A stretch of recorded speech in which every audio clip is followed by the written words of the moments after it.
வணக்கம். இந்த வீடியோவில் நம்ம நீட் 2026 இப்போ நடந்து முடிந்த நீட் எக்ஸாமில் ஃபிசிக்ஸ் கொஸ்டின்ஸ்க்கான சொல்யூஷன்ஸ் பார்க்குறோம். லாஸ்ட் வீடியோவில் கொஸ்டின் நம்பர் 1லேருந்து 10 முடிய உள்ள கொஸ்டின்ஸ்க்கு சொல்யூஷன் பார்த்துட்டோம். இப்போ இந்த வீடியோவில் மீதி உள்ள கொஸ்டின்ஸ் வந்து பார்க்கலாம். வழக்கம் போல் இந்த கொஸ்டின் பேப்பருக்கான பிடிஎஃப் லிங்க்கு டிஸ்கிரிப்ஷனில் இருக்குது. அதில் வந்து நீங்கள் டவுன்லோட் பண்ணி வச்சுக்கிங்க. இந்த கொஸ்டின் பேப்பரில் வந்து ஒரு சைடு இங்கிலீஷும் ஒரு சைடு தமிழ் வெர்ஷனும் இருக்கும். நீட் எக்ஸாமோட ஒரிஜினல் கொஸ்டின் பேப்பர் இதை டவுன்லோட் பண்ணி வச்சுட்டு கையில் வச்சுட்டு ஒவ்வொரு கொஸ்டினும் நம்ம வந்து அதில் ரீட் பண்ணிவிட்டு நீங்கள் வீடியோ பார்த்தா தான் புரியும். அது ரொம்ப முக்கியம். ஏன்னா இங்கே எதுவும் நம்ம கொஸ்டின் எழுதி போட போகிறது இல்லை போர்டில். இந்த கொஸ்டின் பேப்பரில் தான் நீங்கள் வந்து படிச்சுக்கணும் கொஸ்டினை. ஓகே, அதனால் நான் இந்த கொஸ்டின் ரீட் பண்ணுறப்ப நீங்கள் அந்த பிடிஎஃப்பையும் வச்சுட்டு பார்த்தீங்கன்னா தான் புரியும். அதை பார்த்துங்க. இப்போ நம்ம 11th கொஸ்டின் போகலாம். 11th கொஸ்டின் என்ன அப்படின்னா, a box of mass 15 kg is kept on the floor of a stationary trolley. The coefficient of static friction between the box and the trolley is 0.12. Keeping the box in stationary state over the trolley, the maximum acceleration with which the trolley can be moved horizontally in meter per second square is g equal to 10 meter per second square சொல்லியிருக்காங்க. Options கொடுத்துருக்காங்க. Option 1 வந்து 2.1, option 2 1.8, option 3 1.5, option 4 1.2. தமிழில் சொல்லணும்னா 15 kilogram நிறையுடைய ஒரு பெட்டி ஒரு நிலையான தள்ளுவண்டியின் அடித்தளத்தில் வைக்கப்பட்டுள்ளது. 15 கிலோகிராம் நிறையுடைய ஒரு பெட்டி ஒரு நிலையான தள்ளுவண்டியின் அடித்தளத்தில் வைக்கப்பட்டுள்ளது. இடையிலான அதாவது நிலையியல் உராய்வு குணகம் 0.12. தள்ளுவண்டி மீது நிலைத்த நிலையில் பெட்டியை வைத்திட கிடைமட்ட திசையில் தள்ளுவண்டி நகரக்கூடிய பெரும முடுக்கம் மீட்டர் பர் செகண்ட் ஸ்கொயர்டு அலகில் என்பது அப்படின்னு கேட்டிருக்காங்க. ஜி வழக்கம் போல் ஆப்ஷன்ஸ் அதே ஆப்ஷன்ஸ் தான். இப்போ நம்ம எப்படி இதை சால்வ் பண்ணுறது அப்படின்னு பார்ப்போம். நமக்கு வந்து ஆல்ரெடி நம்ம படிச்சிருக்கோம். இந்த டாப்பிக்லாம் நம்ம படிச்சிருக்கோம். ஃப்ரிக்ஷன் உராய்வு அதை பற்றி நம்ம படிச்சிருக்கோம். இப்போ அவங்க கொடுத்துருக்கிறது என்ன கொடுத்துருக்காங்க அப்படின்னா, எம் கொடுத்துருக்காங்க. பொருளுடைய நிறை, அதாவது ஒரு ட்ராலி, இது மாதிரி ஒரு ட்ராலி, ஒரு தள்ளுவண்டி. அந்த தள்ளுவண்டியினுடைய கிடைத்தல ஃப்ளோரில், இந்த ஃப்ளோரில் உள்ளே வந்து நமக்கு வந்து என்னென்னா ஒரு பெட்டி வச்சுருக்காங்க. கீழே வந்து ஒரு பெட்டி வச்சுருக்காங்க.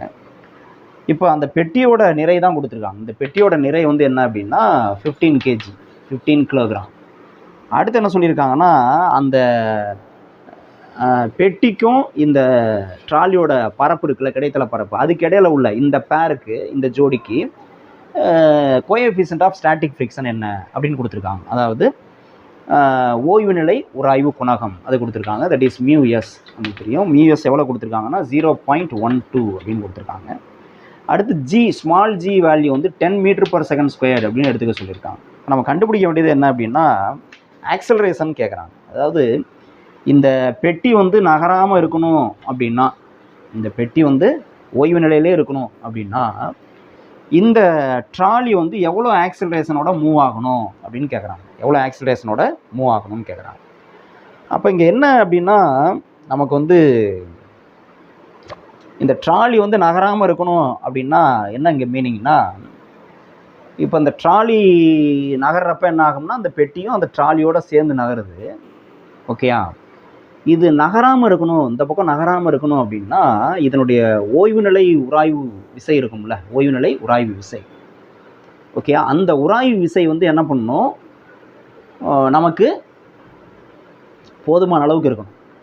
ஓகே, இந்த பெட்டி வந்து நகராமல் இருக்கணும் அப்படின்னா அந்த ஓய்வு நிலை உராய்வு விசை தான் அது நகராமல் தடுக்கிறது இல்லையா? இப்போ ஒரு நம்ம பார்த்துருப்போம் அந்த மாதிரி. இப்போ இந்த நோட்லேயே வந்து ஒரு காயினை வச்சு இப்படி வேகமாக இழுத்தோம்னா என்ன ஆகும், காயின் வந்து கீழே விழுந்துடும். ஓகே, வேகமாக இழுக்கிறப்ப காயின் வந்து அந்த இடத்துல கீழே விழுந்துடும். அதான் இனர்சியான்னு பார்த்தோம், நம்ம நிலைமம் அப்படின்லாம் பார்த்தோம். ஓகே, அதே மெதுவாக இழுக்கிறப்ப என்ன ஆகும்னா அது மாதிரி நடக்காது. காயின் வந்து சேர்ந்து நோட்டோடையே சேர்ந்து வரும். இதெல்லாம் நம்ம ஏற்கனவே பார்த்துருக்கோம். ஸோ அப்போ ஏன் மெதுவாக நடக்கிறப்ப ஏன் இல்லை அப்படின்னா, ஆக்சலரேஷன் இல்லை. ஓகே, நெட்டு ஆக்சலரேஷன் இல்லை, அந்த வண்டி மேலே நெட் ஃபோர்ஸ் வந்து நமக்கு இல்லை அப்படின்னு அர்த்தம். அப்போ ஆக்சலரேஷன் இல்லாதப்போ அதனுடைய நிலை வேறு. ஓகே, அப்போ ஆக்சலரேஷன் இருக்குது. ஓகே, ஆக்சலரேஷன் இருக்குது. அப்போ என்ன பண்ணணும், இந்த வண்டி வந்து இந்த ட்ராலியில் இருக்கக்கூடிய இந்த பாக்ஸ் வந்து என்னது நகரப்பாக்கும். ஓகே, ஆக்சலரேஷன் இருக்கிறப்ப என்னாகும், இந்த டைரெக்ஷனில் நகரப்பாக்கும். இந்த டைரெக்ஷனில் நகருது அப்படின்னா, அது நகராமல் இருக்கணும்னா அந்த ஓய்வு நிலை உராய்வு விசை, அதாவது ஸ்டாட்டிக் ஃப்ரிக்ஷன் வந்து ஆக்ட் பண்ணணும். ஸ்டாட்டிக் ஃப்ரிக்ஷன் வந்து ஆப்போஸ் பண்ணும். இந்த பக்கம் நகராமல் இருக்கிறதுக்கு ஆப்போஸ் பண்ணும். அது மேக்ஸிமம் எவ்வளோ ஃபோர்ஸ் கொடுத்தா நமக்கு வந்து என்ன ஆகும், இந்த பெட்டி நகராமல் இருக்கும் அப்படின்னு பார்க்கணும். ஓகே, அப்போ அந்த மேக்ஸிமம் ஃபோர்ஸும் இந்த ஆக்சிலரேஷனும் வந்து நமக்கு என்னது, ஈக்குவல். அதாவது இந்த ரிலேட்டட் இந்த பெட்டி நகராமல் இருக்கிறதுக்கு ஸ்டாட்டிக் ஃப்ரிக்ஷன் வந்து இதில் ஆக்ட் ஆகுதுன்னு சொல்கிறோம் இல்லையா, அந்த ஸ்டாட்டிக் ஃப்ரிக்ஷனுக்கும் இந்த ஆக்சிலரேஷனுக்கும் சம்மந்தம் இருக்குது. முதல்ல இந்த ஸ்டாட்டிக் ஃப்ரிக்ஷன் எவ்வளோ இருக்கணும் அப்படிங்கிறத பார்க்கும். மேக்ஸிமம் ஸ்டாட்டிக் ஃப்ரிக்ஷன் வந்து எவ்வளோ இருக்கணும் அப்படின்னா நமக்கு வந்து ஃபார்முலா தெரியும். என்ன ஃபார்முலானா maximum static friction FS maximum equal to என்ன ஃபார்முலா, மியூஎஸ் இன்ட்டு என் இல்லையா. அதாவது இந்த பெட்டியோட வெயிட் வந்து டவுனோட ஆகிக்கணும், அதுக்கு செங்குத்தாக பர்பண்டிகுலராக அப்போட நார்மல் ஃபோர்ஸ் வந்து இந்த ஃப்ளோர், இந்த ட்ராலியோட ஃப்ளோர் வந்து ஆஃபர் பண்ணும், அதுதான் என். ஸோ அதுதான் அந்த எண்ணுங்கிறது. இது எதுக்கு ஈக்குவல் நமக்கு தெரியும், இந்த மாதிரி மியூஎஸ் அப்படியே இருக்குது, எண்ணுங்கிறது எம்ஜிக்கு ஈக்குவல் இல்லையா. அப்போ FS maximum equal to mu s into MG. Okay, இந்த எஃப்எக்ஸ் மேக்ஸிமம் இதுதான் தேவையான ஃபோர்ஸ். ஓகேயா, இப்போது இதை சப்ஸ்டிட் பண்ணுவோம், வேல்யூஸ் எவ்வளோ வருதுன்னு பார்ப்போம். 0.12 இன்ட்டு எம் எவ்வளோ கொடுத்துருக்காங்க, 15 kg இன்ட்டு G10ன்னு எடுத்துக்க சொல்லியிருக்காங்க. இதை நீங்கள் மல்டிப்ளை பண்ணால் எவ்வளோ வரும், 150 இன்ட்டு 0.12 மல்டிப்ளை பண்ணிங்கன்னா உங்களுக்கு வந்து 18 நியூட்டன்னு கிடைக்குது. அதாவது 18 நியூட்டன். இது வந்து என்னது, எஃப்எஸ் மேக்ஸிமம். எஃப்எஸ் மேக்ஸிமம் வந்து 18 நியூட்டன். ஓகே, அப்போ எஃப்எஸ் மேக்ஸிமம் 18 நியூட்டன். இவ்வளோ ஃபோர்ஸ் தான் இது வந்து மேக்ஸிமம் ஆஃபர் பண்ணும். அதாவது ஸ்டாட்டிக் ஃப்ரிக்ஷன் வந்து ஆஃபர் பண்ணக்கூடிய ஃபோர்ஸ் இந்த அளவுக்கு தான் ஆஃபர் பண்ணும். அப்போ அதுக்குள்ளே தான் என்ன இருக்கணும், இந்த ஆக்சலரேஷன் இருக்கணும். ஓகேயா, இந்த ஆக்சலரேஷன் வந்து இந்த ஃபோர்ஸ் நான் according to Newton second law of motion F equal to mn சொல்கிறோம்ல, அந்த ஃபார்முலாவில் இந்த எஃப்எஸ் மேக்ஸிமம் ஈக்குவல் டு என்னது, m இன்ட்டு ஏ. ஓகே, அப்போ இந்த மாஸ் ஆஃப் த பாக்ஸ், இந்த பெட்டியோட நிறை இன்ட்டு ஆக்சலரேஷன் முடுக்கம், ரெண்டையும் மல்டிப்ளை பண்ணால் நம்மளுக்கு கிடைக்கிறது வந்து என்னது, இந்த ஃபோர்ஸ் இவ்வளோ தான் இருக்கணும், அதை விட அதிகமாகக்கூடாது.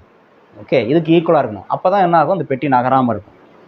ஓகே, சப்போஸ் இந்த வேல்யூ அதிகமாக இருக்குது, இப்படி இருக்குது, சப்போஸ் இப்படி இருக்குது, MA is greater then this FS maximum, ஆனால் என்ன ஆகும், ஆக்சலேஷன் அதிகமாக இருந்ததுன்னா இந்த ஃபோர்ஸு கம்மியாக இருக்கும். அப்போ வந்து என்ன ஆகும், பெட்டி நகர ஆரம்பிச்சிடும். ஸோ இதுதான் கண்டிஷன், இது வந்து ஈக்குவலாக இருக்கணும். Okay, FS maximum equal to MA according to Newton second law of motion. ஏ தான் கேட்குறாங்க, வேற ஒன்றும் இல்லை. இந்த ட்ராலி வந்து எவ்வளோ ஆக்சலேஷனோட மூவ் ஆகணும் அப்படின்னா A ஈக்குவல் டு நம்ம ஃபார்முலா அப்படியே ரீஅரேஞ்ச் பண்ணுங்கள், எஃப்எஸ் மேக்ஸிமம் பை எம்னு சொல்லலாம். இப்போ வேல்யூ அப்படியே சப்ஸ்டிட் பண்ணுவோம். வேல்யூ சப்ஸ்டிட் பண்ணிங்கன்னா நமக்கு வந்து என்னது, எஃப்எஸ் மேக்ஸிமம் என்ன கண்டுபிடிச்சோம், 18 கண்டுபிடிச்சோம். மாஸ் வந்து 15 kg, அதை அப்படியே சப்ஸ்டிட் பண்ணோம். அப்போ 18 டிவைடட் பை மாஸ் வந்து 15 kg எவ்வளோ வருதுன்னா 18/15. இது வந்து எவ்வளோ வருதுன்னா 63, இது வந்து 53. 6/5 வந்து எவ்வளோ வருதுன்னா நமக்கு வந்து 1.2ன்னு வருது, 1.2 m/s². ஓகே, இதுதான் ஆக்சலரேஷன். ஸோ இந்த ஆக்சலரேஷனோட இது மூவ் ஆனிச்சு அப்படின்னா இந்த பெட்டி வந்து நகராமல் இருக்கும் அப்படின்னு அர்த்தம். அந்த ஆப்ஷன் நமக்கு இருக்கா அப்படின்னா 1.2 அப்படிங்கிறது கொஸ்டின் நம்பர் 11ல் இந்த கொஸ்டின் பேப்பரில். ஏன்னா ஒரு கோடுக்கு தகுந்த மாதிரி ஆப்ஷன்ஸ் மாறும். அதனால் இந்த கொஸ்டின் பேப்பரில் இந்த கொஸ்டினுக்கு ஆன்சர் வந்து நமக்கு வந்து ஆப்ஷன் 4. ஆன்சர் வந்து ஆப்ஷன் 4, 1.2 m/s². இதுதான் ஆன்சர். ஓகே, ஸோ இந்த ஃபார்முலா தெரியணும். அப்புறம் Newton second law of motion, இது ரெண்டும் தெரிஞ்சதுன்னா நீங்கள் சால்வ் பண்ணிக்கலாம். இதை நோட் பண்ணிக்கங்க.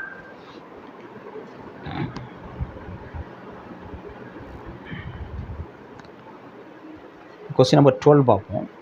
கொஸ்டின் நம்பர் 12 என்ன சொல்லியிருக்காங்கன்னா 5 capacitors of capacitances C1 equal to C2 equal to C3 equal to C4 equal to 10 microfarad and C5 equal to 25 microfarad.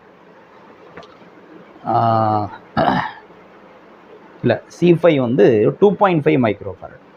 இது கிளியராக தெரில அந்த கொஸ்டின் பேப்பரில். 2.5 microfarad are connected as shown along with the battery of 50 voltage சொல்லியிருக்காங்க. இந்த circuit diagram கொடுத்துருக்காங்க. இப்போ question என்னன்னா the equivalent capacitance and the charges on each capacitor respectively. equivalent capacitance, இந்த 5 கெப்பாசிட்டர்ஸும் இப்படி கனெக்ட் பண்ணால் எஃபெக்டிவ் கெப்பாசிட்டன்ஸ் என்ன, இந்த 5யும் இப்படி கனெக்ட் பண்ணால் இதுக்கு ஈக்குவலான சிங்கிள் கெப்பாசிட்டன்ஸ் எவ்வளவு அதை கண்டுபிடிக்கணும். அப்புறம் ஒவ்வொரு கெப்பாசிட்டன்ஸ்லையும் எவ்வளோ சார்ஜ் ஸ்டோர் ஆகிருக்கு, ஒவ்வொரு கெப்பாசிட்டர்லையும் எவ்வளோ சார்ஜ் ஸ்டோர் ஆகிருக்கு அப்படின்னு தான் கண்டுபிடிக்கணும். ஓகே, தமிழில் சொல்லணும்னா C1 equal to C2 equal to C3 equal to C4 equal to 10 microfarad மற்றும் C5 ஈக்குவல் டு 2.5 மைக்ரோஃபேரட் என்ற மின்தேக்கி திறன்கள் கொண்ட 5 மின்தேக்கிகள் 50 வோல்ட் எனும் மின்கல அடுக்கோடு படத்தில் காட்டியுள்ளவாறு இணைக்கப்பட்டுள்ளன. தொகுபையின் மின்தேக்கி திறன் மற்றும் ஒவ்வொரு மின்கடத்தி மீதான மின்னூட்டங்கள் என்பன முறையே அப்படின்னு சொல்லி கேட்டிருக்காங்க. இது எப்படி சால்வ் பண்ணலாம் அப்படின்னு பார்ப்போம். இப்போ நம்ம கண்டுபிடிக்க வேண்டியது ஃபஸ்ட்டு வந்து எஃபெக்டிவ் கெப்பாசிட்டன்ஸ் கண்டுபிடிக்கணும். தொகுபயன் மின்தேக்கு திறன் கண்டுபிடிக்கணும். தொகுபயன் மின்தேக்கு திறனுக்கு நமக்கு ஃபார்முலா என்ன அப்படின்னு பார்த்தீங்கன்னா, இப்போ முதல்ல இது எது சீரீஸில் இருக்குது எது பேரலில் இருக்குது அப்படின்னு பார்க்கணும். இது பார்க்கும்போது தெரியுது, இது ஃபுல்லாக இது இந்த C1 C2 C3 C4 இது ஃபுல்லாக சீரீஸ் கனெக்ஷனில் இருக்குது, அதாவது தொடர் இணைப்பில் இருக்குது. இது ஃபுல்லாக தொடர் இணைப்பில் இருக்குது. இது மட்டும் என்னது, இந்த C5 இது மட்டும் என்னது தனியாக இருக்குது. ஓகே, ஸோ இந்த நெட்வொர்க்கும் இந்த காம்பினேஷனும் இந்த C5ம் பேரல் கனெக்ஷனில் இருக்குது, பக்க இணைப்பில் இருக்குது, அப்படி எடுத்துக்கலாம். அப்போ முதல்ல வந்து C1 C2 C3 C4 இந்த 4 தொடர் இணைப்பில் இருக்குன்னா அதனுடைய தொகுபயன் மின்தேக்கு திறன் என்ன, ஃபார்முலா என்ன நம்மளுக்கு தெரியணும். நம்மளுக்கு தெரியும் CS அப்படின்னா எல்லாமே ஒரே கெப்பாசிட்டன்ஸ் வேல்யூ தான், 10 மைக்ரோஃபரட். அப்போ நமக்கு வந்து ஒரு ஃபார்முலா இருக்குது, CS ஈக்குவல் டு எல்லாமே ஒரே கெப்பாசிட்டன்ஸ்னால் நமக்கு ஃபார்முலா என்னது C/N அப்படி சொல்லலாம். C/N இப்படி ஒரு ஃபார்முலா நம்ம படிச்சிருக்கோம். அப்போ CS ஈக்குவல் டு C/Nன்னா C வந்து எவ்வளவு கொடுத்துருக்காங்க, 10 மைக்ரோஃபரட். அது எப்படி இருக்கட்டும், 10 மைக்ரோஃபரட் டிவைடட் பை N எத்தனை கெப்பாசிட்டர், 1 2 3 4 கெப்பாசிட்டன்ஸ். அப்போ 10/4 10/4ங்கிறது எவ்வளவு 2.5 இல்லையா, 2.5 மைக்ரோஃபரட் அப்படின்னு தெரிஞ்சது. இது வந்து CS, அதாவது இந்த 4 கெப்பாசிட்டன்ஸும் சேர்ந்து எவ்வளோ கொடுக்குது, இந்த காம்பினேஷனில் 2.5 மைக்ரோஃபரட் கொடுக்குது. அடுத்து இந்த CSம் இது ஃபுல்லாக இப்போ CS ஆகிடுது. இந்த CSம் இந்த C5ம் பக்க இணைப்பில் இருக்குது இல்லையா. அப்போ CS அண்டு C5 இது வந்து என்னது பேரல் கனெக்ஷனில் இருக்குது, அதாவது பக்க இணைப்பில் இருக்குது. இது ரெண்டும் பக்க இணைப்பில் இருக்குது. அப்போ பக்க இணைப்பில் இருக்குது அப்படின்னா நமக்கு வந்து என்னது ஃபார்முலா 1/CP ஈக்குவல் டு, இப்போ நம்ம பார்த்தீங்கன்னா இதுவும் வந்து 2.5ன்னு சொல்லியாச்சு, இது வந்து 2.5 மைக்ரோஃபரட். இப்போ ரெண்டுமே இந்த காம்பினேஷன் CSம் 2.5 இதுவும் 2.5. அப்போ இப்படி ஒரு ஃபார்முலா இருக்குது. என்ன ஃபார்முலா, CS ஈக்குவல் டு C/Nங்கிற மாதிரி CP ஈக்குவல் டு என்ன சொல்லலாம்னா NC அப்படின்னு சொல்லலாம். NC பேரல் காம்பினேஷனில். அப்போ CP ஈக்குவல் டு இதுதான் டோட்டல் கெப்பாசிட்டன்ஸ் 5க்கும் சேர்த்து கிடைக்கிறது அந்த CP ஈக்குவல் டு N வந்து என்னது, இப்போ நம்ம CSங்கிறது 1 ப்ளஸ் இந்த C5 1 2 கெப்பாசிட்டர் இருக்குது. அப்போ 2 இன்ட்டு C எவ்வளவு, ஒவ்வொன்றும் 2.5. இந்த ஃபுல்லாக 2.5ன்னு கண்டுபிடிச்சோம். அப்புறம் இது ஒரு 2.5. ஸோ ஒன்றும் 2.5. அப்போ CP எவ்வளோ அப்படின்னா 5 மைக்ரோஃபரட். எல்லாமே மைக்ரோவில் தான் இருக்குது, அதை மறந்துடக்கூடாது. இதுவும் மைக்ரோஃபரட் தான், இதுவும் மைக்ரோஃபரட் தான். ஸோ டோட்டலாக 5 மைக்ரோஃபரட். இதுதான் என்னது எஃபெக்டிவ் கெப்பாசிட்டன்ஸ் 5 மைக்ரோஃபரட். அது ஆப்ஷன் இருக்கா அப்படின்னா இருக்குது நமக்கு இல்லையா. அப்போ C எஃபெக்டிவ் இதுதான் C எஃபெக்டிவ், CP தான் என்னது C எஃபெக்டிவ். இது வந்து 5 மைக்ரோஃபரட் அப்படின்னு கிடச்சிருச்சு. அடுத்து நம்ம என்ன கண்டுபிடிக்கணும், சார்ஜ் ஆன் ஈச் கெப்பாசிட்டர், அதாவது இந்த ஒவ்வொரு கெப்பாசிட்டர்லையும் ஒவ்வொரு மின்தேக்கிலையும் எவ்வளோ மின்னோட்டம் இருக்குது அப்படிங்கிறத இப்போ நம்ம கண்டுபிடிக்கணும். அது எப்படி கண்டுபிடிக்கலாம் அப்படின்னா நமக்கு வந்து ஃபார்முலா என்னது, C ஈக்குவல் டு Q/V இல்லையா. C equal to Q/V. அப்போ Q வேணும் அப்படின்னா Q ஈக்குவல் டு என்னது CV எழுதலாம். இப்போ நமக்கு இந்த இதில் பாருங்கள், இப்போ இங்கே இந்த பேட்ரி ஆஃபர் பண்ண கெப்பாசிட்டர் வந்து என்னது, அதுதான் டோட்டல் கெப்பாசிட்டன்ஸ். அது வந்து என்னது Q. ஓகே, இது வந்து என்ன ஆகும், 2 பகுதியாக நமக்கு வந்து பிரியும். இது ஒரு பகுதியாகவும் இந்த பக்கம் ஒரு பகுதியாகவும் பிரியும். இப்போ இங்கே போகிறது வந்து என்னது 2 பகுதியாக பிரியுது அப்படின்னா நமக்கு வந்து இந்த Q வந்து நல்லா கவனிங்க, இங்கேருந்து சப்ளை பண்ணுற பேட்ரி சப்ளை பண்ணுற Q மொத்த மின்னோட்டம், அதாவது மொத்த டோட்டல் சார்ஜ், அது வந்து இது வழியாக ஒரு பகுதி, அப்புறம் இது வழியாக ஒரு பகுதியாக நமக்கு வந்து பிரியுது. ஓகே, அப்போ இங்கேருந்து வர்றது வந்து எவ்வளோ சார், இங்கேருந்து டோட்டலாக எவ்வளோ வரும் அப்படின்னா எவ்வளோ வரும் அப்படின்னு பார்த்தீங்கன்னா நமக்கு வந்து அது கண்டுபிடிக்கிறது என்ன ஃபார்முலா, இந்த formula Q equal to CV. எவ்வளவு Q ஈக்குவல் டு C வந்து எவ்வளவு, Cனா இங்கே C effective total capacity, C effective எவ்வளோ, C எஃபெக்டிவ் 5 மைக்ரோஃபரட் இல்லையா. 5 மைக்ரோ மறந்துடக்கூடாது, மைக்ரோஃபரட் இன்ட்டு V எவ்வளவு, வோல்டேஜ் எவ்வளோ, இந்த டோட்டல் வோல்டேஜ் எவ்வளோ 50 இல்லை. அப்போ 50 வோல்டேஜ். அப்போ எவ்வளோ கிடைக்கும், டோட்டல் வந்து 5 25 250 மைக்ரோஃபரட்டில் இருக்கிறனால இங்கே மைக்ரோ கூலும் வாங்க. அப்போ இங்கேருந்து போகிற மொத்த மின்னோட்டம் வந்து எவ்வளோனா 250 மைக்ரோ கூலும். ஓகே, இப்போ இதை பார்க்கணும், இது ஃபுல்லாக நம்ம எவ்வளோ சொன்னோம் கெப்பாசிட்டன்ஸ், டோட்டலாக அந்த 4 சேர்த்து டோட்டல் கெப்பாசிட்டன்ஸ் எவ்வளோ சொன்னோம், 2.5 மைக்ரோஃபரட்னு சொன்னோம். ஞாபகம் இருக்கா, அதான் இங்கே கண்டுபிடிச்சோம். ஸோ அப்போது இந்த சர்க்யூட் எப்படி சொல்லலாம், இது வந்து 50 வோல்டேஜ் பேட்ரி, இதில் இருந்து என்னென்னா 2, அதாவது இந்த 4 சேர்ந்து ஒரு 2.5, அடுத்து இந்த C5 வந்து ஒரு 2.5 இப்படி இருக்குது. இது ஒரு 2.5, 2 ஈக்குவல். அப்போ இங்கேருந்து வர மின்னோட்டத்தில் வந்து என்ன ஆகும்னா இங்கே பாதியாகவும் இங்கே பாதியாகவும் பிரியும். ஓகே, அப்போ இந்த C5ல் எவ்வளோ இருக்கும் அப்படின்னா Q/2. Q வந்து எவ்வளவு 250. அப்போ இந்த C5ல் எவ்வளோ இருக்கும், எவ்வளோ சார்ஜ் ஸ்டோர் ஆகும் அப்படின்னா எவ்வளவு C5ல், அதாவது Q5ன்னு வச்சுக்கோமே, Q5 வந்து எவ்வளவு, இதில் பாதி 125 மைக்ரோ கூலும். மீதி 125 இருக்குல்ல, அதுதான் இங்கே போகும். இதுக்குள்ளே என்ன இருக்குது, இது நம்ம டோட்டல் வந்து 2.5 மைக்ரோஃபாரட் கெப்பாசிட்டி, இதுக்குள்ளே 4 கெப்பாசிட்டர் இருக்குது சீரீஸாக. ஒவ்வொன்றுலையும் எவ்வளோ தான் ஸ்டோர் ஆகும். சீரீஸ் கனெக்ஷனில் நம்ம பார்த்துருவோம். இங்கே எவ்வளோ சார்ஜோ அதே தான் இங்கே எவ்வளோ சார்ஜோ அதே தான் இங்கே, அதெல்லாம் நம்ம படிச்சிருக்கோம். ஸோ அப்போ இங்கேயும் வந்து Q/2 தான் இருக்கும், இதுலேயும் Q/2 தான் இருக்கும், இதுலேயும் Q/2 தான் இருக்கும், இதுலேயும் Q/2 தான் இருக்கும். ஏன்னா எல்லாமே சீரீஸ் கனெக்ஷனில் இருக்குது. இங்கே எவ்வளோ மின்னோட்டம் சேமிக்கப்படுதோ அதே தான் இங்கேயும், அதே தான் இங்கேயும், அதே தான் இங்கேயும். ஓகே, அப்போது இதில் நமக்கு வந்து என்னது, அதே Q/2னா எவ்வளோ 125. அப்போ Q1 Q2 Q3 Q4 இது எல்லாத்துலேயுமே எவ்வளவு 125 மைக்ரோ கூலும் இப்படிதான் வரும். ஸோ அப்போ ஆன்சர் வந்து நமக்கு என்ன வரும் அப்படின்னு பாருங்கள். எல்லாத்துலேயுமே 125 அப்படின்னா எந்த ஆப்ஷன் வரும் அப்படின்னு பார்ப்போம். நமக்கு எஃபெக்டிவ் கெப்பாசிட்டன்ஸ் வந்து 5 மைக்ரோ ஃபேரட், அப்புறம் இந்த C1 C2 C3 C5 எல்லாத்துலேயுமே வந்து எவ்வளவு 125. அந்த ஆப்ஷன் எது அப்படின்னு பார்த்தீங்கன்னா நமக்கு வந்து ஆப்ஷன் 2. இந்த கொஸ்டின் பேப்பரில் ஆப்ஷன் 2 பார்த்தீங்கன்னா 5 micro farad, 125 micro farad on all capacitors அப்படின்னு கொடுத்துருக்காங்க. ஸோ இந்த கொஸ்டின் பேப்பரில் இருக்கிற இந்த கொஸ்டினுக்கு ஆன்சர் வந்து ஆப்ஷன் 2. ஆன்சர் 2 வந்து பொருத்தமான ஆன்சர். ஓகே, இதை நோட் பண்ணிக்கோங்க.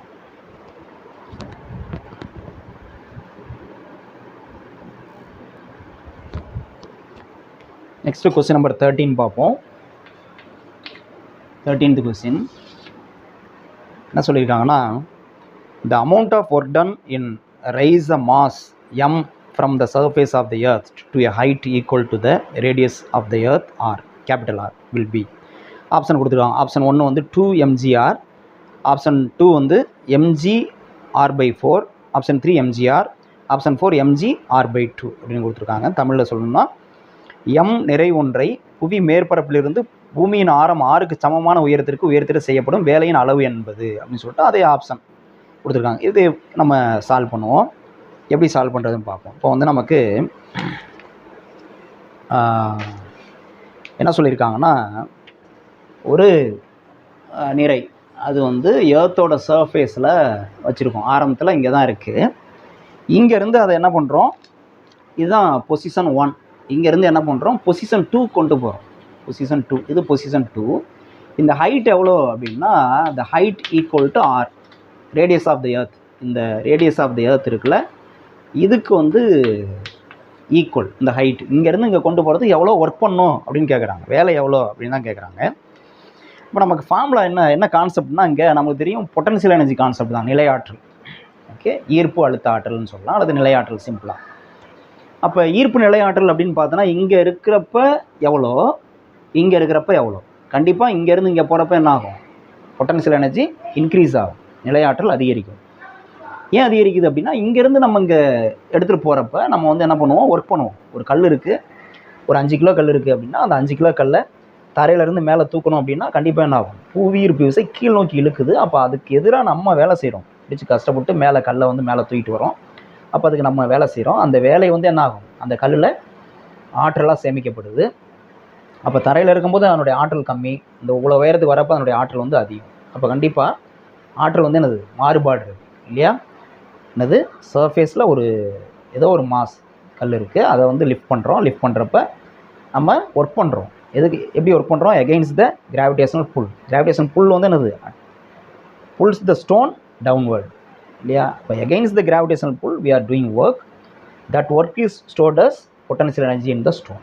அப்போ on the surface of the earth the potential energy of the stone is என்னது, லோ.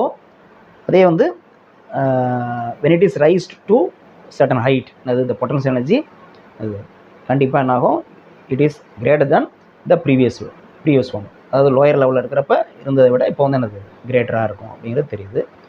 அப்போ பொட்டன்ஷியல் எனர்ஜி இன்க்ரீஸ் ஆகிருக்கு அப்படின்னா கண்டிப்பாக என்னது நம்ம பண்ண ஒர்க்குனால தான் அந்த எவ்வளோ எனர்ஜி இன்க்ரீஸ் ஆகிருக்கு. இங்கே 5 ஜூல் இங்கே 10 ஜூல் அப்படின்னா அந்த 5 ஜூல் எக்ஸ்ட்ரா எப்படி வந்ததுன்னா நம்ம பண்ண ஒர்க்கு தான். அப்போ நம்ம பண்ண ஒர்க்கு வந்து இந்த 10 ஜூல்லேருந்து இந்த 5 ஜூலை கழிச்சோம்னா 5 ஜூல் கிடைக்குதுல்ல, அதுதான் நம்ம பண்ண ஒர்க். அப்போ நம்ம பண்ண ஒர்க்குங்கிறது என்னென்னா final potential energy epsilon F minus initial potential energy.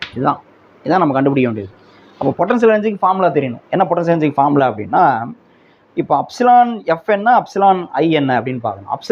Epsilon ஐ என்ன இனிஷியல் பொசிஷன் அது என்ன அப்படின்னா இல்லை 1 2ன்னு கூட வச்சுக்கிறேன். இது வந்து 2, இது வந்து என்னது 1, ஏன்னா 1 2ன்னு சொல்லியிருக்கேன் நான். இப்போ எப்சிலான் 1 என்னது ஃபார்முலா என்னது potential energy of the object when it is on the surface of the earth formula நமக்கு minus G capital M into small M by எவ்வளோ ஹைட்டில் இருக்குது சென்டர் ஆஃப் த எர்த்லேருந்து ஆர். இப்போ இதுதான் இனிஷியல் பொட்டன்ஷியல் எனர்ஜி, ஆரம்பத்தில் அதனுடைய நிலையாற்றல். ஃபைனலாக இங்கே வரப்போ என்ன ஆகும் எப்சிலான் 2 ஈக்குவல் டு அதே minus G capital M into small M by height வந்து என்னது ஆர் ப்ளஸ் ஹெச் ஆகிடுது. ஆர் ப்ளஸ் ஹெச் நல்லா இருக்கும். இப்போ வந்து ஹைட் வந்து முதல்ல ஃப்ரம் த சென்டர்லேருந்து இதனுடைய டிஸ்டன்ஸ் வந்து ஆர். இப்போ வந்து என்னது ஆர் ப்ளஸ் ஹச் வந்து எவ்வளோன்னு சொல்லியிருக்காங்க, ஆருக்கு ஈக்குவல்னு சொல்லியிருக்காங்க. ஆருக்கு ஈக்குவல். அப்போ என்ன ஆயிரும் இது minus G capital M small M by 2Rன்னு ஆயிரும். 2Rன்னு ஆயிரும். ஓகே, இதில் கேபிட்டல் எம்ங்கிறது நம்மளுக்கு தெரியும் மாஸ் ஆஃப் தி எர்த். எர்த்தோட மாசு தான் கேபிட்டல் எம். ஸ்மால் எம்ங்கிறது இந்த ஆப்ஜெக்டோட மாஸ். Okay right. இப்போ என்ன கேட்குறாங்கன்னா இதை நம்ம கண்டுபிடிக்கணும். என்னது டபிள்யூ ஈக்குவல் டு ஃபார்முலா என்னது டபிள்யூ ஈக்குவல் டு எப்சிலான் 2 வந்து என்னது இது minus G capital M into small M by R. அடுத்து ஃபார்முலாவில் இருக்கக்கூடிய மைனஸ் இந்த எப்சிலான் 1ங்கிறது என்னது எப்சிலான் 1ல் ஒரு மைனஸ் வருது. அப்போ மைனஸ் அகெயின் சரியா மைனஸ் ஜிஎம்எம். இது வந்து எப்சிலான் 2 இல்லையா, எப்சிலான் 2ல் வந்து 2R இருக்குது பை 2R. இது ஃபார்முலாவில் உள்ள மைனஸ். அடுத்து எப்சிலான் 1 வந்து என்னென்னா minus GMM by R minus GMM by R. Okay, இப்போ இது என்ன வரும் equal to minus G capital M into small M by 2R minus into minus plus GMM by R. Okay, இப்போ நம்ம காமன் டேர்ம் வெளில எடுத்துக்கலாம். காமன் டேர்ம் என்னதுங்க minus GMM கூட எடுக்கலாம், இல்லை ஜிஎம்எம் பை ஆர் எடுத்துக்கலாம். இங்கே என்ன இருக்கும் மீதி ஜிஎம்எம் பை ஆர் வெளில எடுத்தாச்சு. இங்கே -1/2 இருக்கும், -1/2. இங்கே வந்து +1 இருக்கும் இல்லையா. அப்போ W equal to GMM by R. இது -1/2, இது +1. அப்படின்னா என்னது இது 1, இது அரை கழிக்கணும். 1ல் அரை போச்சுன்னா அரை தான். அப்போ இன்ட்டு வந்து என்னது இதுதான் கிரேட்டர், அப்போ +1/2 தான் வரும். ஓகே, இப்படி வந்துடுது. இப்போது இந்த இடத்துல நமக்கு ஆப்ஷன் வந்து கேபிட்டல் எம்லாம் கிடையவே கிடையாது. ஓகே, கேபிட்டல் எம்லாம் ஆன்சரில் கிடையவே கிடையாது. ஜி வந்துருக்கு, ஸ்மால் ஜி வந்துருக்கு. அப்போ ஸ்மால் ஜி எப்படி உள்ளே கொண்டு வரது அப்படின்னா நம்மளுக்கு தெரியும் we know that small G equal to நம்ம என்ன சொல்லலாம், நம்ம படிச்சிருக்கோம் ஜிஎம் பை ஆர் ஸ்கொயர். அப்போ இதை கிராஸ் மல்டிபிள் பண்ணிங்கன்னா ஜிஎம் ஈக்குவல் டு என்ன பண்ணலாம், கிராஸ் மல்டிபிள் பண்ணால் ஜிஆர் ஸ்கொயர்னு. அப்போ ஜிஎம் ஈக்குவல் டு ஜிஆர் ஸ்கொயர்னு எழுதலாம். அப்போ இந்த இடத்துல சப்ஸ்டிட் பண்ணுவோமே, therefore W ஈக்குவல் டு இந்த ஜிஎம்முக்கு பதிலாக என்ன பண்ணலாம் ஜிஆர் ஸ்கொயர் இன்ட்டு எனக்கு ஸ்மால் எம் இருக்குது விட்டுறக்கூடாது, பை கேபிட்டல் ஆர் இருக்குது, இன்ட்டு பை 2 இருக்குது. அந்த 2 அங்கே எழுதிக்கிறேன் 2. அப்போ என்ன ஆகும், இங்கே ஒரு ஆர் ஸ்கொயரில் ஒரு ஆர், இதில் ஒரு ஆர். அப்போ என்ன வரும் GRM R MG R by 2. அப்போ ஒர்க் வந்து எவ்வளவு எம்ஜிஆர் பை 2 அப்படின்னு தெரியும். ஓகே, எம்ஜிஆர் பை 2 இதுதான் ஆன்சர். இந்த கொஸ்டின் பேப்பரில் இந்த ஆப்ஷன் எங்கே இருக்குன்னா எம்ஜிஆர் பை 2ங்கிறது ஆப்ஷன் 4, ஃபோர்த் ஆப்ஷன். இப்போ ஆன்சர் வந்து 4th ஆப்ஷன். இந்த கொஸ்டின் பேப்பரில் இந்த கொஸ்டினுக்கு ஆன்சர் எம்ஜிஆர் பை 2ங்கிறது 4th option. So answer 4. Okay, note பண்ணி.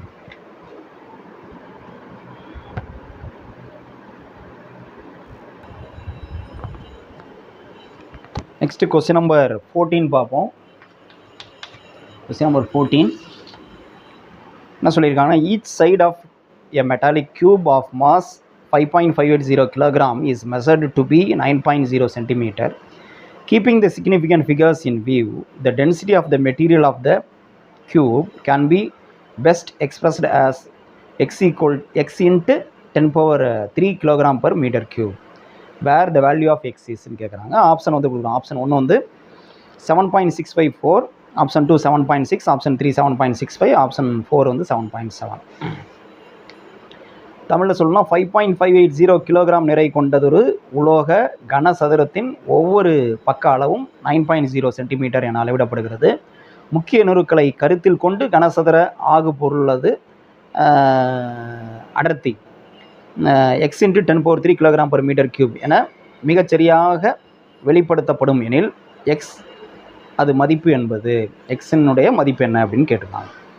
எப்படி சால்வ் பண்ணலான்னு பார்ப்போம். இப்போ என்ன சொல்லியிருக்காங்கன்னா, each side of a metallic cube, ஒரு மெட்டாலிக் கியூப்னு சொல்லியாச்சு.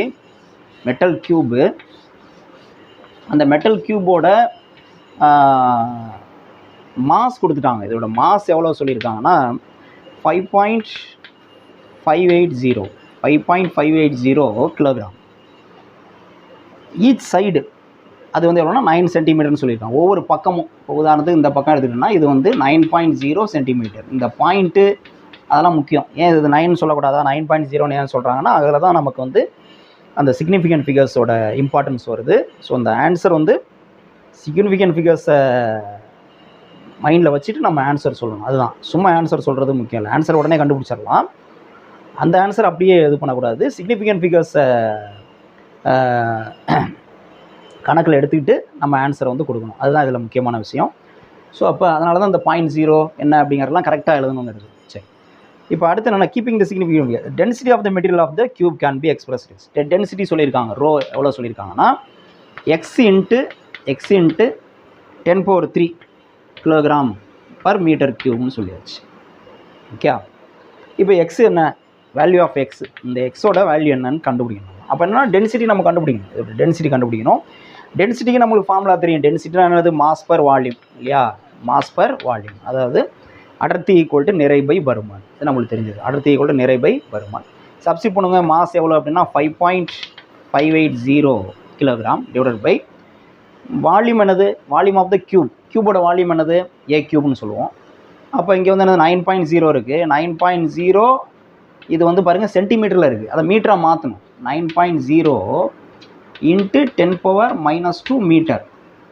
அப்போ இங்கே என்ன பண்ணணும், 9.0 இன்ட்டு 10 power -2 என்னது மீட்டர் கியூப். எஸ்ஐ நோட்டுக்கு மாற்றியாச்சு. அப்போ ஹோல் கியூப் வந்துடும் இல்லையா. ஏ கியூப்ங்கிறனால ஏவோட வேல்யூ 9.0 10 power -2. அதை கியூப் பண்ணும், வால்யூம் ஆஃப் த கியூப்னா இல்லையா.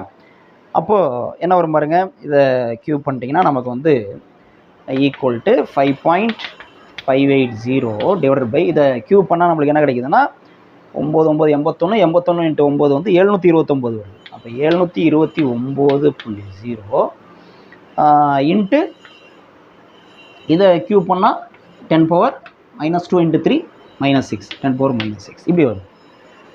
இப்போ நீங்கள் வந்து என்ன பண்ணலான்னா இந்த 10 power -6 மேலே கொண்டு வாங்க. Rho equal to 5.580 divided by 729.0 into என்ன வருது 10 power -6 மேலே வந்ததுன்னா 10 power +6. ஓகே, இப்போது என்ன பண்ணலாம், இதை நான் எப்படி மாற்றுறேன்னு பாருங்க. இங்கே ஆன்சரில் 10 power 3 கொடுத்துருக்காங்க. அப்போ 10 power 3 வரணும். அப்போ அதனால என்ன பண்ணுறேன், இதெல்லாம் பிரிக்கிறேன் ரெண்டாக. 10 power 3 இன்ட்டு 10 power 3ன்னு எழுதிக்கிறேன். இந்த 10 power 6 இந்த 10 power 3ஆல் இதை மல்டிப்ளை பண்ணால் என்ன ஆகும், இந்த டெசிமல் பாயிண்ட் 3 டிஜிட்ஸ் இந்த பக்கம் வரும். அப்போ 5580 ஆகிடுது பை 729.0 இன்ட்டுங்க மேலே இருக்கும். இதால் இதை பெருக்கியாச்சு. மீது இந்த 10 power 3 மட்டும் தான் இருக்குது. அப்போ 10 power 3. ஓகே, இப்போ இதை டிவைட் பண்ணணும். டிவைட் பண்ணால் இதை நீங்கள் டிவைட் பண்ணிங்கன்னா உங்களுக்கு எவ்வளோ கிடைக்குது அப்படின்னா, நல்லா பாருங்கள், 7.654 இன்ட்டு 10 power 3ன்னு கிடைக்குது. இது அப்படியே இருக்குது. இது டிவைட் பண்ணால் 7.64. ஸோ இதுதான் டென்சிட்டி. அப்போ எக்ஸ் இருக்கிற இடத்துல நமக்கு என்ன இருக்குன்னா 7.654 இருக்குது. அது ஆன்சரில் இருக்கா, ஆப்ஷனில் இருக்கானா இருக்குது. 7.654 இந்த கொஸ்டின் பேப்பரில் ஃபஸ்ட்டு ஆப்ஷனே இருக்குது. இப்போ அதை சூஸ் பண்ணலாம்னா சூஸ் பண்ணக்கூடாது, அது தப்பு. ஏன், அதுதான் சிக்னிஃபிகண்ட் ஃபிகர்ஸ் வருது. ரொம்ப முக்கியம். அந்த சிக்னிஃபிகண்ட் ஃபிகர்ஸ் அப்படிங்கிற வேர்டு வந்து முக்கியம். அது கொடுக்கல அப்படின்னா நம்ம வந்து இந்த ஆன்சரை சூஸ் பண்ணலாம். அது கொடுத்துருக்கறனால சிக்னிஃபிகண்ட் ஃபிகர்ஸை பற்றி பேசியிருக்கிறதுனால நம்ம என்ன பண்ணோம், அதை மறந்துடக்கூடாது. ஆன்சர் கிடச்சோடனே ஆப்ஷன் இருக்குது அப்படின்னு சொல்லிட்டு சூஸ் பண்ணிட்டு போனோம்னா தப்பாக போயிடும். ஏன்னா இங்கே வந்து சிக்னிஃபிகண்ட் ஃபிகர்ஸ் பேஸ் பண்ணி நம்ம ஆன்சரை சூஸ் பண்ண சொல்லியிருக்காங்க. அப்போ இந்த ஆன்சரை நம்ம வந்து என்னது கொடுக்க முடியாது. அப்போ என்ன சிக்னிஃபிகண்ட் ஃபிகர்ஸ்னால் என்னது கான்செப்ட்டு, கொடுத்துருக்கிற டேட்டாவில் நமக்கு எது லீஸ்ட் சிக்னிஃபிகண்ட் ஃபிகர்ஸ்னு பார்க்கணும். நமக்கு 2 டேட்டா தான் கொடுத்துருக்காங்க. ஒன்று வந்து இது, இன்னொன்று வந்து என்னது இது. இந்த 2 டேட்டா தான் கொடுத்துருக்காங்க. இதுக்கு சிக்னிஃபிகண்ட் ஃபிகர்ஸ் வந்து என்னது நமக்கு வந்து இதுக்கு சிக்னிஃபிகண்ட் ஃபிகர்ஸ் வந்து பார்த்திங்கன்னா நமக்கு வந்து எவ்வளோ இருக்குது, 3 1 4 இருக்குது இல்லையா, 4. இதுக்கு சிக்னிஃபிகண்ட் பார்த்திங்கன்னா 2. ஏன்னா டெசிமல் பாயிண்ட்டுக்கு அப்புறம் 0 வந்ததுன்னா அதுவும் என்னது சிக்னிஃபிகன்ட் சொல்லியிருக்கோம். ஸோ இங்கே வந்து அதுதான் அந்த 9.0.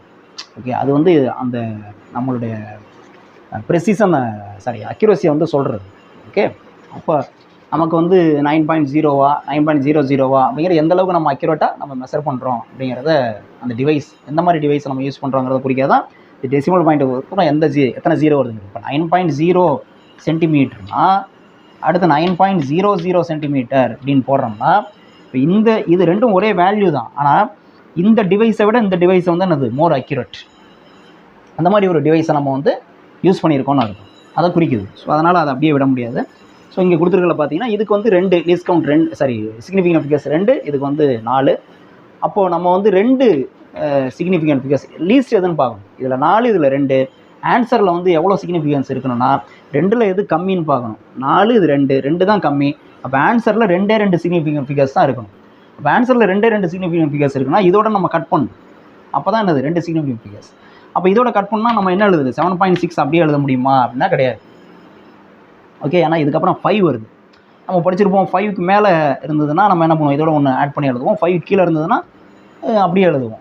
5 இருக்குது, அது பக்கத்தில் நம்பர் இருக்குது இல்லையா, எக்ஸாக்டாக 5 இருக்குது, அது பக்கத்தில் நம்பர் இருக்குது. அப்போ நம்பர் வந்துருச்சுன்னா என்ன பண்ணுவோம், இங்கே ஒன்று ரைஸ் பண்ணி எழுதுவோம். இந்த 5க்கு முன்னாடி உள்ள நம்பரோட ஒன்று ரைஸ் பண்ணி எழுதுவோம். அப்போ 7.7. ஓகே, ஸோ அப்போ ஆன்சர் வந்து என்ன வரணும் 7.7. இந்த இடத்துல 7.7 வரும். 10⁻³ ஆன்சர்லேயே கொடுத்துருக்காங்க. அப்போ எந்த ஆப்ஷன்னா நமக்கு இந்த கொஸ்டின் பேப்பரில் 4th option answer 4. Answer 4 7.7. Okay, note பண்ணிங்க.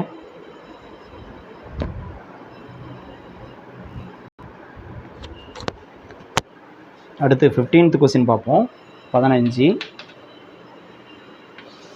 என்ன சொல்லியிருக்காங்கன்னா, the following plots shown show variation of velocity v with time t of a ball thrown vertically upward and falling back. Which of the following plots is bar are correct? இப்படி சொல்லிட்டு option அந்த graph கொடுத்துருக்காங்க. ஒரு 1 2 3 4 5 graph கொடுத்துருக்காங்க. அதில் எது correct அப்படின்னு சொல்லிட்டு கீழே ஆப்ஷன் கொடுத்துருக்காங்க. அது டேரெக்டாக கேட்கல. அதில் எது கரெக்டு அப்படின்னு சொல்லிட்டு ஆப்ஷன்ஸ் வந்து C only, D only, B only, A and E only அப்படின்னு சொல்லியிருக்காங்க. எது கரெக்டுன்னு நம்ம சொல்லணும். தமிழில் சொல்லணும்னா, பின்வரும் வரைபடங்கள் செங்குத்தாக மேல் நோக்கி எறியப்படும் மற்றும் மீண்டும் கீழே விழும் ஒரு பந்தின் நேரத்தை பொறுத்து திசைவேக மாறுபாட்டை காட்டுகிறது. பின்வருவனவற்றுள் எது அல்லது எவை சரியானதில் அது சரியானவை அப்படின்னு சொல்லிட்டு அது 5 கிராஃபு அதில் எது சரி அப்படின்னு நம்ம சொல்லணும். இப்போ நம்ம பார்ப்போம் என்ன சொல்லியிருக்காங்க. கிராஃப் என்ன, 5 கிராஃப் கொடுத்துருக்காங்களா, அது என்னென்னு பார்ப்போம். ஃபஸ்ட்டு கிராஃப் வந்து இப்படி இருக்குது. Time in X axis, velocity திசைவேகம் இன் ஒய் ஆக்சிஸ். இங்கே வந்து 0 இப்படி இருக்குது ஒரு கிராஃப். ஓகே, அடுத்து கிராஃப் பி என்னென்னா இப்படி இருக்குது. டி, இது வி இப்படி இருக்குது. அடுத்து சி வந்து அதே தான், time in X axis, velocity in Y axis இப்படி இருக்குது. அடுத்து டி என்னன்னா இந்த மாதிரி இருக்குது. டைம், வெலாசிட்டி 0 இப்படி இருக்குது கிராஃப். அடுத்து இ கிராஃப் வந்து இப்படி இருக்குது, இந்த மாதிரி இருக்குது. ஸோ இப்போது நமக்கு ஆப்ஷன் என்னென்னா C only, D only, B only, A and E only அப்படின்னு சொல்கிறாங்க. நமக்கு என்ன இங்கே என்ன சிச்சுவேஷன் என்ன அப்படின்னா, ஒரு பால் வந்து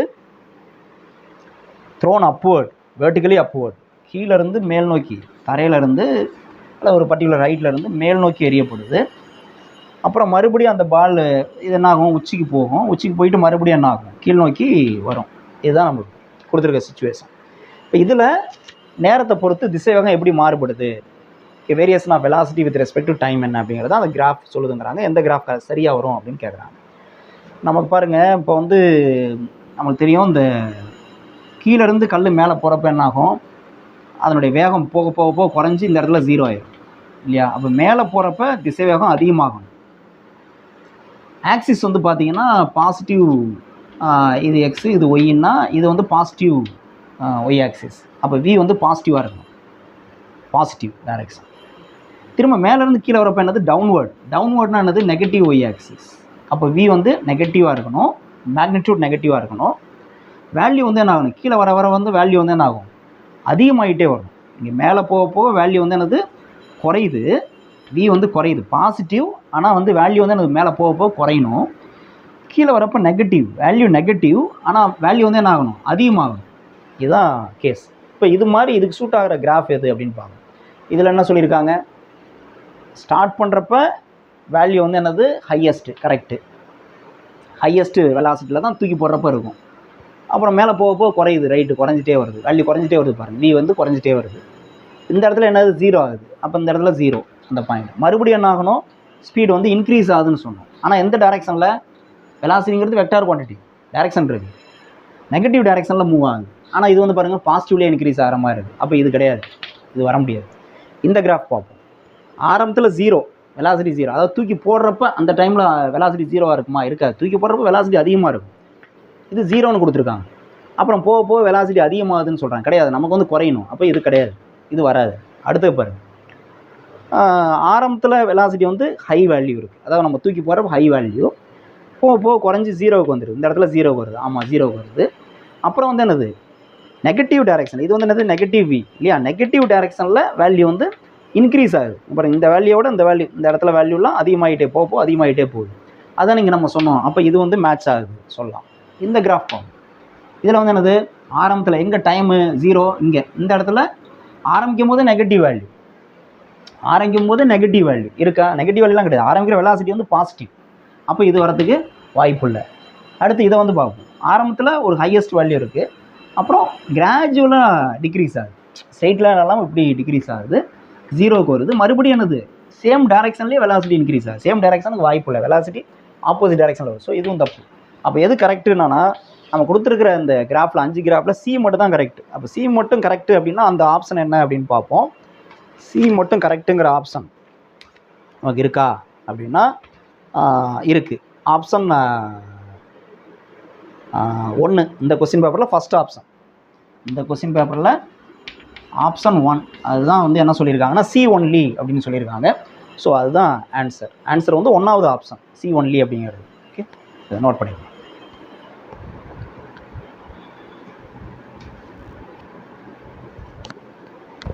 நெக்ஸ்ட் கொஸ்டின் பார்க்கலாம். நெக்ஸ்ட் வந்து கொஸ்டின் நம்பர் 16, 16 என்னென்னா, the sum of kinetic energy and potential energy of a simple pendulum Bob is 0.02 joule. The speed of the simple pendulum Bob at equilibrium position is approximately. Consider mass of the Bob equal to 20 grams சொல்லியிருக்காங்க. Option கொடுத்துருக்காங்க. Option A, option 1 வந்து 0.2 metre per second, option 2 வந்து 1.41 metre per second, option 3 14.1 metre per second, option 4 2.0 metre per second.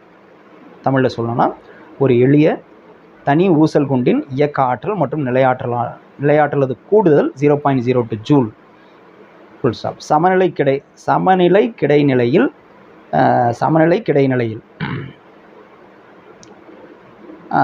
அதாவது சமநிலையில், அதுதான் at equilibrium பொசிஷனா, சமநிலையில் அல்லது சமநிலை புள்ளியில் தனி ஊசல் குண்டின் வேகம் என்பது தோராயமாக அப்படின்னு சொல்லிட்டாங்க. கொஞ்சம் டிரான்ஸ்லேஷன் வந்து இதாக இருக்கிற மாதிரி இருக்குது. சமநிலை கிடைநிலையில் அப்படின்னு சொல்லிட்டாங்க. அதில் சமநிலையில். ஓகே, சரி.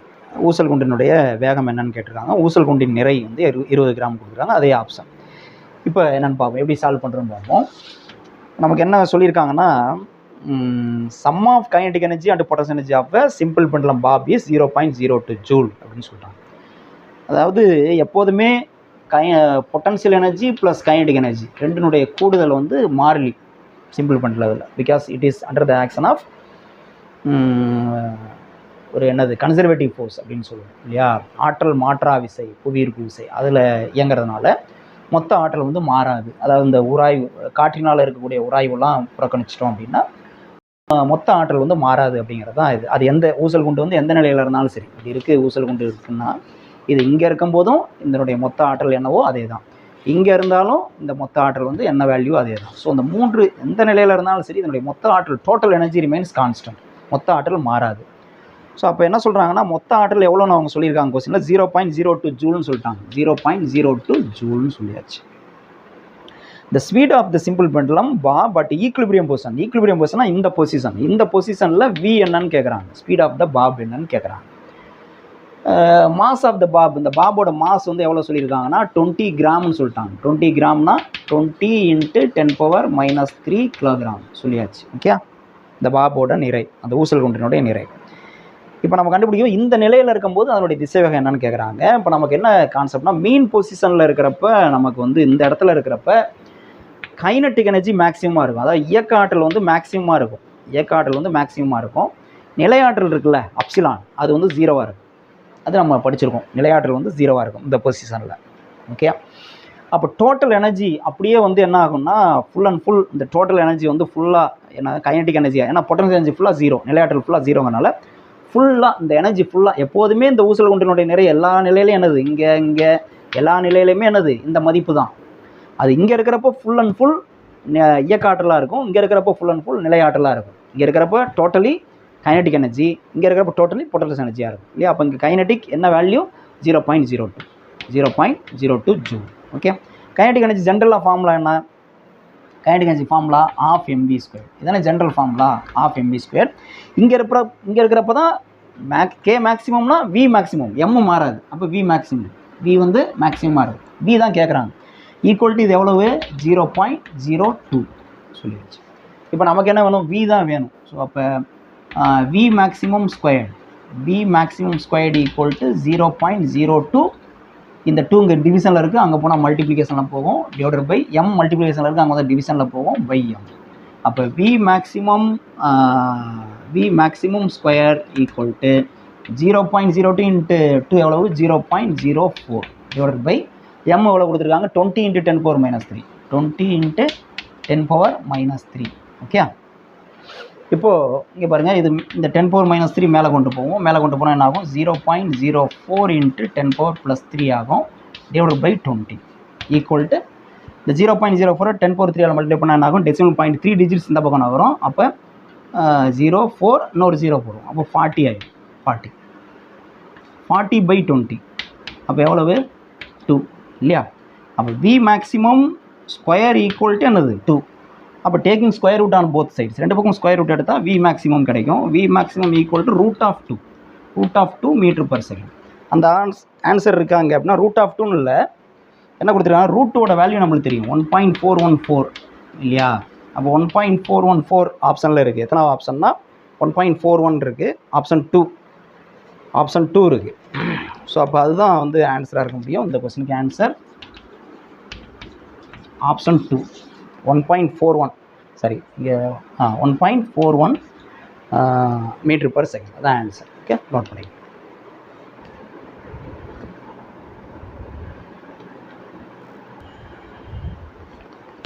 அடுத்த கொஸ்டின் நம்பர் 17 பார்ப்போம். 17 In Young's double slit experiment using monochromatic light of wavelength lambda, the intensity of light at a point on the screen where the path difference is lambda is k units. The intensity of light at a point where the path difference is lambda/3 will be என்னன்னு கேட்குறாங்க. Option 1 வந்து k/4, option 2 வந்து k, option 3 2k, option 4 k/2ன்னு கொடுத்துருக்காங்க. தமிழில் சொல்லணும்னா lambda எனும் அலைநீளம் கொண்டதொரு ஒற்றை நிற ஒளியை பயன்படுத்தும் யங் இரட்டைப்பிளவு சோதனையில் பாதை வேறுபாடு லாம்டா என்று அமையும் திரையின் ஒரு புள்ளியில் உள்ள ஒளிச்செறிவு k அலகுகளாகும். பாதை வேறுபாடு λ/3 என்ற அமையும் புள்ளி ஒன்றில் அமையும் ஒளியின் செறிவு என்பது என்னன்னு கேட்குறாங்க. அதே ஆப்ஷன். இப்போது இது எப்படி பண்ணலான்னு பாருங்கள். இப்போ யங் டபுள் ஸ்லிட் எக்ஸ்பெரிமெண்ட் நம்ம படிச்சிருக்கோம், இந்த மாதிரி இருக்கும் யங் டபுள் ஸ்லிட் எக்ஸ்பெரிமெண்ட். இங்கேருந்து சோர்ஸ் இப்படி வரும், இதிலேருந்து வேவ்ஸ் வந்து இந்த 2 வேவ்ஸும் இன்டர்ஃபியர் ஆகி நமக்கு வந்து ஸ்க்ரீனில் வந்து பிரைட் அண்ட் டார்க் ஃப்ரிஞ்சஸ் வந்து ஃபார்ம் ஆகும். இதுதான் வந்து யங் டபுள் ஸ்லிட் எக்ஸ்பெரிமெண்ட், யங்கினுடைய இரட்டை பிளவு சோதனை. இப்போ இதில் என்ன சொல்கிறாங்கன்னா இவங்க இதில் யூஸ் பண்ணுற லைட்டோட வேவ் லென்த் சொல்லிட்டாங்க. வேவ் லென்த் வந்து லாம்டா, அதாவது அலை நீளம். Wavelength of light used வந்து லாம்டான்னு சொல்லிட்டாங்க. அலை நீளம் வந்து லாம்டா அப்படின்னு சொல்லியாச்சு. ஓகே, அடுத்து என்ன சொல்கிறாங்கன்னா intensity where the path difference lambda is K. ஏதோ ஒரு பாயிண்ட்டு, அந்த பாயிண்டில் பாத் டிஃப்ரென்ஸ் வந்து லாம்டா. இப்போ இந்த பாயிண்ட்னு எடுத்துக்குமே உதாரணமாக, இந்த பாயிண்டில் வந்து இந்த 2 வேவ்ஸ்க்கு இடையில உள்ள பாத் டிஃப்ரென்ஸ் வந்து லாம்டா அப்படின்னா அங்கே வந்து இன்டென்சிட்டி ஆஃப் லைட் வந்து கேன்னு சொல்கிறாங்க. ஓகே, அப்போ பாத் டிஃப்ரென்ஸ் லாம்டானா அங்கே இன்டென்சிட்டி ஆஃப் லைட் வந்து என்னது, கேன்னு சொல்கிறாங்க. பாத் டிஃப்ரென்ஸ்னால் பாதை வேறுபாடு லாம்டானா அந்த புள்ளியில் ஏதோ ஒரு புள்ளி, அந்த புள்ளியில் அந்த 2 வேவுக்கு இடையில் உள்ள பாதை வேறுபாடு லாம்டானா அந்த இடத்துல அந்த பாயிண்ட்டோட பிரைட்னஸ் இருக்கும்ல, அது வந்து கேன்னு சொல்கிறாங்க. அதான் ஒளிச்செறிவு. இன்டென்சிட்டி ஆஃப் லைட், ஒளிச்செறிவு இன்டென்சிட்டி ஆஃப் லைட், அது வந்து கேன்னு சொல்கிறாங்க. அடுத்து என்ன சொல்கிறாங்க, வேறு ஏதோ ஒரு பாயிண்ட், இந்த பாயிண்ட்னு வச்சுக்கோமே, இந்த பாயிண்டில் பாத் டிஃப்ரென்ஸ் வந்து என்னென்னா λ/3ன்னு சொல்கிறாங்க. λ/3ன்னா அப்போ இன்டென்சிட்டி என்ன, அதாவது ஒளிச்செறிவு என்ன அப்படின்னு கேட்குறாங்க. அது வந்து k/4 கேவா 2kவா k/2வா அப்படின்னு கேட்குறாங்க. இதுதான். அப்போ நமக்கு முதல்ல இந்த ஃபார்முலா தெரியும். என்ன ஃபார்முலானா, ஒரு பர்டிகுலர் பாயிண்டில் இந்த இன்டர்ஃபரன்ஸ் நடக்கிறப்ப, குறுக்கீட்டு விளைவு நடக்கிறப்ப ஒரு பர்டிகுலர் பாயிண்டில் ஒளிச்செறிவுக்கு என்ன ஃபார்முலா அப்படின்னா I = 4I0 cos squared π/2. இதுதான் வந்து ஃபார்முலா. இது தெரியணும். I = 4I0 cos squared π/2. இதுதான் வந்து ஃபார்முலா. இந்த I0ங்கன்னா ஒரிஜினல் இன்டென்சிட்டி ஆஃப் லைட். இது வந்து வெளில வருதில்ல, அந்த லைட்டோட ஒரிஜினல் இன்டென்சிட்டி ஆஃப் லைட்டு. இந்த ஐங்கிறது ரெண்டும் இன்டர்ஃபியர் ஆனதுக்கப்புறம், குறுக்கீட்டு விளைவு நடந்ததுக்கப்புறம் இங்கே எவ்வளோ இன்டென்சிட்டி அப்படிங்கிறது இந்த I. இதுதான் வந்து ஃபார்முலா. இப்போ அவங்க ஒவ்வொன்றுக்கும் நம்ம அப்ளை பண்ணி பார்ப்போமே. ஃபஸ்ட்டு கேஸ் என்ன சொல்கிறாங்கன்னா, பாத் டிஃப்ரென்ஸ் வந்து லாம்டான்னு சொல்கிறாங்க. பாத் டிஃப்ரென்ஸ் லாம்டா, அப்போ வந்து இன்டென்சிட்டி கேன்னு சொல்கிறாங்க. இப்போ பாத் டிஃப்ரென்ஸ் கேன்னா அங்கே பாத் டிஃப்ரென்ஸ் நம்ம ஃபார்முலாவில் இல்லை. இது வந்து ஃபைனா ஃபேஸ் டிஃப்ரென்ஸ், அதாவது கட்ட வேறுபாடு. ஃபைங்கிறது என்னதுங்க, ஃபைனா ஃபேஸ் டிஃப்ரென்ஸ், கட்ட வேறுபாடு அப்படின்னு சொல்லுவோம். கட்ட வேறுபாடு. ஓகே, இப்போ இந்த கட்ட வேறுபாடு பாதை வேறுபாடுனா என்ன, அதை முதல்ல நம்மளுக்கு தெரிஞ்சுக்கணும். என்னது அப்படின்னா, இப்போ இந்த மாதிரி ஒரு வேவ் இருக்குது, ஃபுல் வேவ். ஓகே, இப்போ இங்கே வந்து நமக்கு இதோடைய வேவ் லென்த் வந்து இதுலேருந்து இது வரலையும் வேவ் லென்த் வந்து என்னது, லாம்டா. இந்த பாயிண்ட் வந்து 0, இந்த பாயிண்ட் வந்து π, இந்த பாயிண்ட் வந்து 2π ஆங்கிள் சொல்லணும்னா. Okay, angle. இது வந்து இன்டென்சிட்டி. Okay, amplitude. இது வந்து ஆம்ப்ளிடியூட், இது வந்து ஆங்கிள். அப்போ இந்த 2 பாயிண்ட், அதாவது இந்த 2 பாயிண்ட்டுக்கு இடையில உள்ள பாத் டிஃப்ரென்ஸ் வந்து லாம்டா அப்படின்னா ஃபேஸ் டிஃப்ரென்ஸ் வந்து என்னது, 2π. லாம்டானா 2π. ஓகே, சப்போஸ் இங்கே ஏதோ ஒரு பாயிண்ட் இருக்குது, இந்த பாயிண்ட்டுக்கும் இந்த பாயிண்ட்டுக்கும் இடையில எவ்வளவு, ஓகே, இது எவ்வளோ, அப்போ இந்த பாயிண்ட்டோட லென்த் வந்து என்னது, இது வந்து டெல்டா அப்படின்னு வச்சு. இந்த 2 பாயிண்ட்டுகளோட டிஸ்டன்ஸ் வந்து டெல்டா. அப்போ ஃபேஸ் டிஃப்ரென்ஸ் என்னது, அதான் ஃபைன்னு சொல்கிறேன்.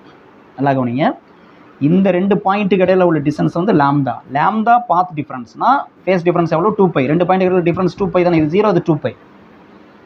சரியா, அப்போ இந்த 2 பாயிண்ட்டுக்கு இடையில எவ்வளோ அப்படின்னா இன்ட்டு. இப்போ ஒருத்தன் வந்து 100க்கு 50 மார்க் வாங்கியிருக்கான் அப்படின்னா 25க்கு எவ்வளோ அப்படின்னு அப்படி தானே போடுவோம். அதான் அங்கே பண்ணுறோம்.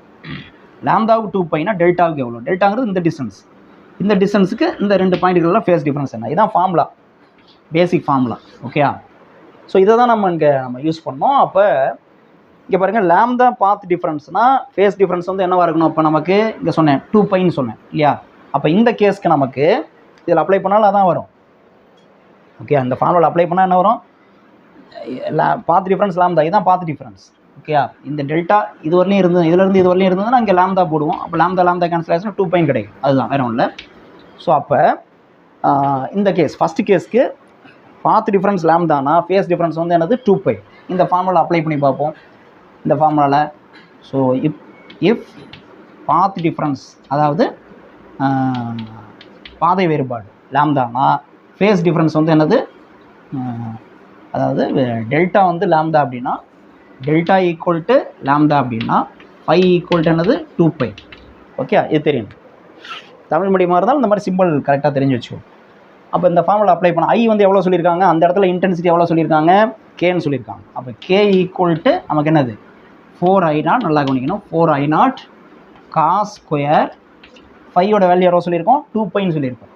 இப்போ 2π/2 கவனிக்கணும், ஃபையோட வேல்யூ 2π/2ன்னு சொல்லுவோம். அப்போ என்ன ஆகும் பாருங்கள், இந்த 2 கேன்சல் பண்ணலாம். காஸ் ஃபையோட வேல்யூ என்னது, காஸ் பைனா காஸ் 180 டிகிரி, காஸ் 180 டிகிரியோட வேல்யூ வந்து -1. சரியா, காஸ் பையோட வேல்யூ வந்து -1. அப்போ காஸ் ஸ்கொயர் பை, இங்கே பாருங்க ஸ்கொயர் இருக்குது. காஸ் ஸ்கொயர் பைனா என்னது, காஸ் ஸ்கொயர் பைனா என்ன ஆகும், -1 × -1 +1 ஆயிடும். ஸோ இந்த வேல்யூ வந்து என்னது நமக்கு 1. அப்போ 1 × 4I0 4I0. அப்போ கே ஈக்குவல் டு என்ன கிடைக்குது, 4I0ன்னு கிடைக்குது. 4I0 first கேஸ்க்கு. இப்போ செகண்ட் கேஸ்க்கு என்னென்னு பார்ப்போம். முதல்ல இதை நோட் பண்ணிக்கங்க.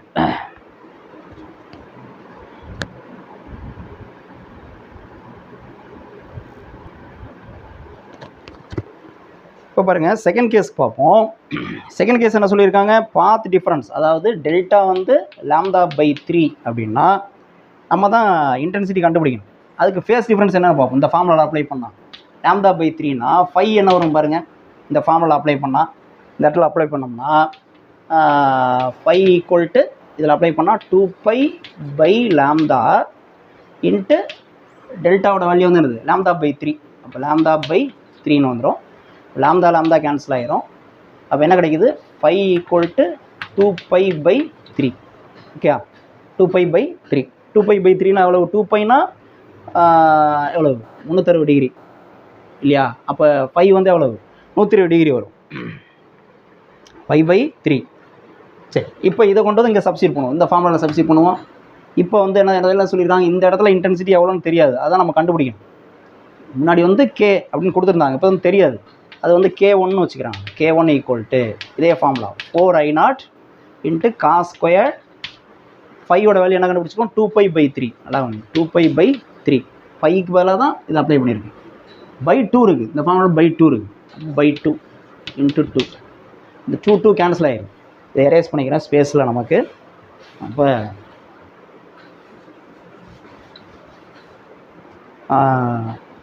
5/3ன்னு வந்துடுது. நல்லா கவனிங்க, 5/3. 5/3னா எவ்வளவு, 180/3, 180/3 வந்து 60 டிகிரி.